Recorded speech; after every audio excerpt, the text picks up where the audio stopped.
So in the 1980s, me and my conservative friends used to joke and make fun of these left-wing nutbag professors who would teach their children these ridiculous theories that there's no difference between men and women, and just, you know, really just really like kooky stuff. And we used to laugh and joke, but it's not a joking matter anymore, because a lot of those students believed it. And now they are running the Democrat Party in America. And unfortunately, the Democrats are running America. So Oregon, a couple of weeks ago, the governor signed a bill called the Menstrual Dignity Act, because they want to have menstrual equality, because boys can have periods too. They spend hundreds of $millions to put tampon and sanitary pad dispensers in boys' bathrooms in the public schools in Oregon. And, you know, this is no laughing matter anymore, because not only are these Democrats are in power, but the mainstream media, if you haven't noticed, has these same kids who believe these crazy whacked out professors. The mainstream media are run by the same people. 96% of the mainstream media said they would never vote for a Republican. They have never voted Republican. So the Democrats are running the mainstream media as well. And you've seen that in Loudoun County earlier this year, when they showed this crazy man. The cops had to restrain him. He fell down. They lifted him up. And they're like, yeah, these parents are getting out of control. And the mainstream media justified the FBI investigating parents as domestic terrorists, because they showed like these crazy parents going nuts. What the mainstream media didn't tell you about that gentleman was his 13-year-old daughter was violently, brutally raped by a boy in a girl's bathroom in her school, because he said he identified as a girl. So he was able, by Virginia law, to go into, because up to that point, the Democrats ran Virginia. He was able to go into a girl's bathroom and brutally rape his daughter. Like, violently beat her, punch her, strangle her, and do horrible things I can't even mention on this channel to this poor little girl.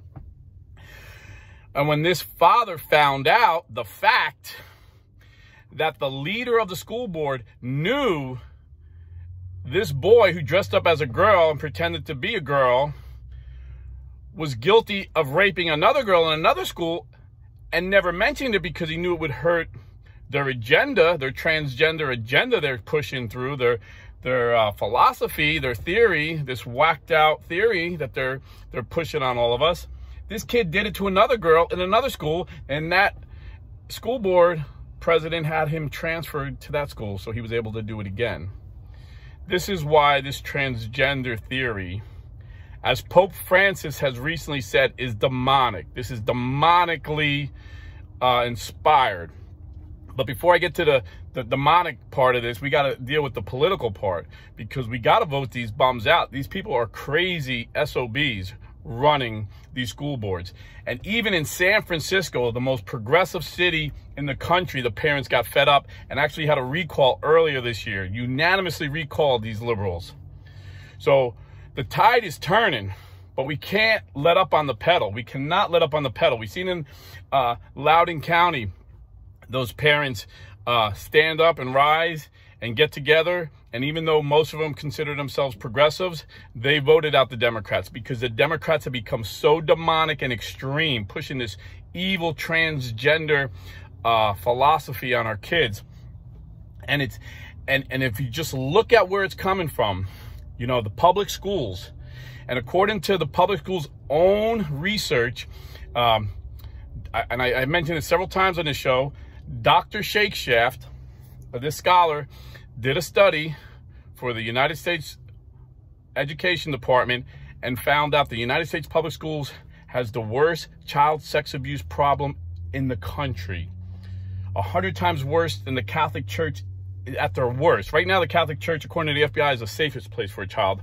But back in the day, when we had homosexual priests running rampant, raping little boys, even at that worst part of the Catholic Church 50 years ago that we're still investigating and we're still trying to punish some of these evil priests and bishops that covered them up. Even at our worst, the United States public school system, according to their own study, is 100 times worse, 100 times worse. And even the Protestant churches that Billy Graham's grandson, evangelical Boz Tajidovin, who investigated sex crimes for the Florida state attorney, even he says the Protestant problem is way worse than the Catholic problems. But if you combine the Protestant sex abuse scandals with the Catholic sex abuse scandals, they're still nowhere near as bad as the United States public schools. So you have all these groomers that they don't care about this transgender agenda. They don't care about the political agenda. They just want to rape little kids. So they're running these programs, and every time you hear these parents, what they find out is they don't even know their kids are going to these after-school programs where they're trying to indoctrinate their kids. And they always tell them this: don't tell your parents. Now, the first thing you tell a kid, if a grown-up tells you don't tell your parents, don't trust them. But these are public school teachers and people, transvestites they bring from the outside in, drag queens they bring from the outside in these after-school programs, and they always, you know, they say things like, it's diversity inclusion club or diversity inclusion curriculum. But what it is an indoctrination to try and get these kids who are already confused about their identity to say, well, if you feel like a girl, you're a girl. If you feel like a boy, you're a boy. And what's even more insidious is we know the science. You know, we know the science. We know the facts, the statistics. Aside from combat veterans who commit suicides every day, and we pray for these veterans and we try and help them, aside from them, the highest rate of suicide is amongst transgender people who claim they're transgender. And the only group that's even higher than them are the people that after they complete the transition physically, where they get their genitals mutilated, they have the highest. So you're not doing anybody any favors by helping them deny reality, that they're either a boy or a girl. It's basic science. And the left has convinced their people that science doesn't exist, you know? And you know, Saul Alinsky, the father of American communism, he said the way you combat, the way you beat capitalism, the way we defeat these Americans, capitalists, and bring in Marxism to America is you accuse them of what you're doing. So how long have we heard the left say, you know, Republicans are science deniers because we don't want to get radical with green energy and be dependent on Russia and the Middle East for our oil? How long have we heard that? No one's denied, you know, climate change. We just have a different view of how we go about the future of energy independence in our country. But they'll say, oh, these guys deny science, these guys deny science. But they won't listen to any of our scientists. They'll just say, these guys deny science. But in reality, these guys deny science.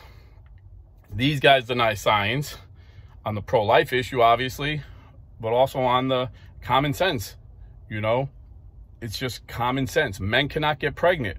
Candace Owens was banned from Twitter for saying just that. Men cannot get pregnant. The Babylon Bee, which is a hysterical satire news organization, got banned from Twitter for posting Rachel Levine was the man of the year because he identifies as a woman. So they banned Babylon Bee, and that's what really pissed Elon Musk off, because he always got a kick out of reading Babylon Bee. So that's one of the reasons he bought it. But they have another agenda. It's not just grooming our kids and raping our kids, which is bad enough. It's like, you know, Pope Francis says this is the demonic. This is demonic. The transgender theory is demonic. It's from the pit of hell. But the political motive is Marxism. You see, they're teaching our kids, don't trust your parents. It's like rule number one in Marxism. The state, even Joe Biden said, when your kid goes to school, you're their parents, he told teachers. And he said it was a slip of his tongue, but no. And Joe Biden's not smart enough to be an ideologue. He's just a political hack. I mean, after he barely made it out of law school, he almost flunked law school, he became a politician, and that's all he's done for 50 years. He's just the ultimate political machine. And when the Democrat Party was popular to be racist, they're still racist, they just hide it.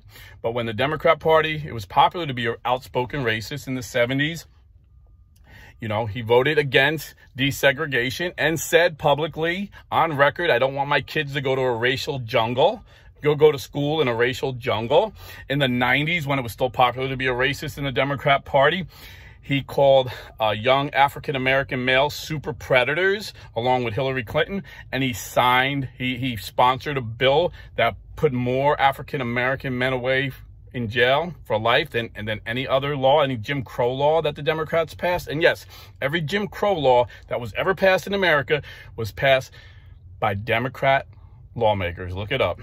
The Democrats are the party of Jim Crow, and they still are. They just hide it. But getting back to the issue at hand, up until like a few weeks ago, all the medical textbooks called this thing where children feel like they're a different gender a medical condition. It was called gender dysphoria. It caused anxiety. It caused all kinds of mental issues, and it caused people to think that they were a gender that they weren't. And instead of helping these people come back to reality, the Marxists are using them like useful idiots to push their agenda.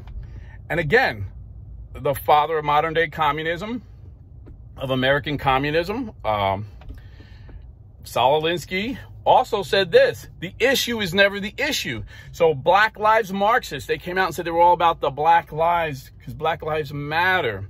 But if you went on their own website, and they may have taken it down from now because now they've been exposed. My friend Tim Gordon was one of the first ones to expose them, and he lost his job over this. But on their website, they said their goal is to transform America into a Marxist country, number one. Number two, the way they're going to do that is by breaking up the nuclear family. They think the nuclear family is racist. It's misogynist. They don't want a mother and a father. They want, the leaders were 3 lesbian women. And now they're 3 millionaire lesbian women, because what they did was they got these companies to back them up. And the way they did it, they just took a playbook out of the Race Baiters handbook. Al Sharpton. Back in the day in the 80s, Al Sharpton started this coalition, and Jesse Jackson did the same thing. They went to Burger King, McDonald's, and said, if you don't donate millions of dollars to our organization, we're going to boycott you guys. Companies got scared, paid off these guys millions of dollars, and now Al Sharpton and Jesse Jackson, because they lead this non-profit charity, they can give themselves a salary. So they give themselves a salary of like $2 million a year. and the company brings in $2.1 million a year. So this is how these race baiters get rich. And Black Lives Matter, they're all millionaires. They own mansions now. They're $30 million unaccounted for. They're being investigated for, So they use the useful idiots. They get these people convinced that they're fighting for a cause that the leaders could care less about. They're out for themselves, number one, to become millionaires.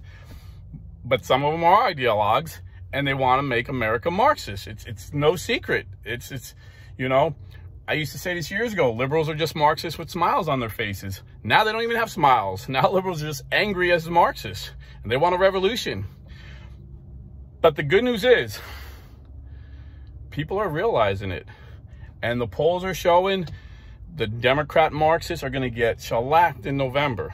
But we can't stop there. We got to go after these companies. You see, if you remember Occupy Wall Street after the big crash, and all these libs were demonstrating to all these companies.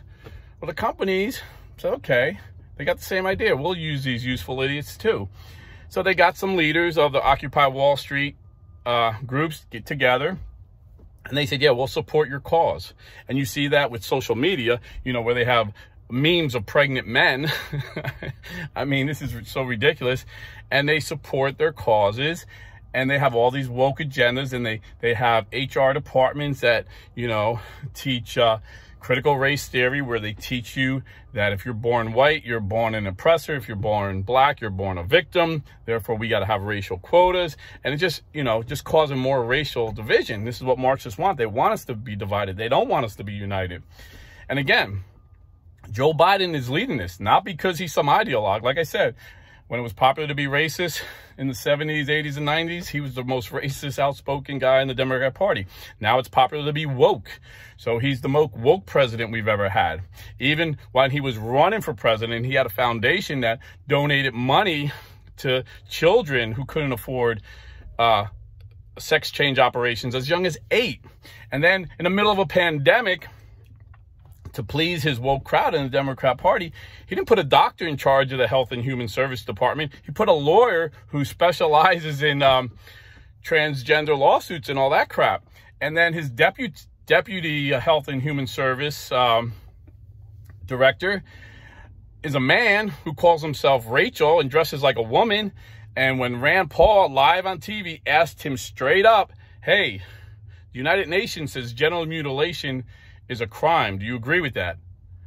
He would not admit it was a crime. So this is something we need to talk about, because this person called Rachel Levine, who curiously went to high school and played on the same football team as General Milley. That's another story I want to talk about when we get a chance. But they went to the same high school. They played football, you know, two big guys, you know, even though one dresses like a girl and calls himself Rachel, still a man. And Rand Paul straight up said, do you believe in genital mutilation should be legal in America? And he would not say no, because this is what they're pushing. Imagine an 8-year-old kid one day saying, I want to be a girl. You're going to take him to a whacked out surgeon that'll cut off his genitals.